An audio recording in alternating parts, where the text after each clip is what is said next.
In our care of children with a new oncology diagnosis, we utilize music therapy to meet developmental goals. In some cases, children come to us with a pre-existing condition of perhaps failure to thrive. So when you think about a pre-existing condition like failure to thrive, and then you add on a new oncology diagnosis, the risk factors go up.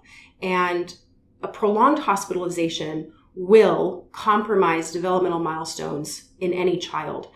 So when faced with a unique case like this, music therapy becomes an integral part of that care that we're giving. A patient of ours was newly diagnosed with cancer, but also had a pre-existing condition of failure to thrive. Music therapy became an important intervention for him and his family.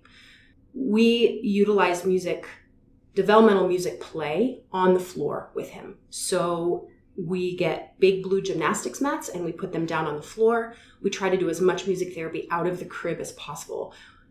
Within music therapy, we are giving him access to all sorts of sensory experiences, but also the ability to move and to become as mobile as possible, crawling, sitting up on his own.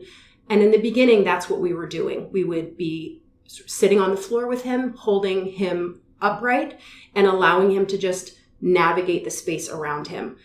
We're also in that moment making music. So there's music happening, there's musical play happening, there are bells available, there's all these different sounds around him. And over the course of weeks of being hospitalized, those repeated experiences of being out of his crib and being on the floor and having access to then what becomes familiar toys and familiar sounds develops a relationship not only with him, but also with his family. He can begin to anticipate when music is happening by who walks through the door and what I'm holding at that point. And once the initial hospitalization is over and the patient transitions to more outpatient care, following him in an outpatient clinic is an equally important part of his care, because we're able to take all of the learning and all of the interventions that we were able to do on the floor in his hospital room and make those things happen in the clinic room where he's getting a chemotherapy infusion. So giving him access to the same bells, the same instruments, the same colors that he was so used to upstairs on the floor gives him a sense of mastery over those experiences and over that play. We're using very similar songs and language around the music that we're making.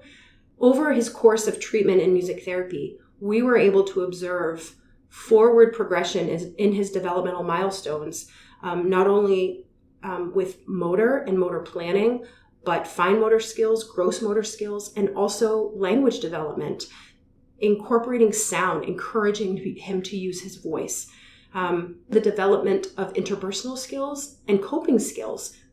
Toddlers have coping skills, and one of the coping skills that we like to see in toddlers is the ability to receive and accept comfort from lots of different providers and lots of different people. And so his involvement with music therapy and child life has allowed him to interact with his care providers, who are changing frequently based on whether he's in outpatient clinic or on an inpatient floor, and tolerate the change of people and the change of staff without too much distress. And I believe that music therapy as part of his treatment is an essential part of his experience here at UMass, and also his success, not only in the treatment of his cancer, but in the treatment of his failure to thrive in the development of those milestones.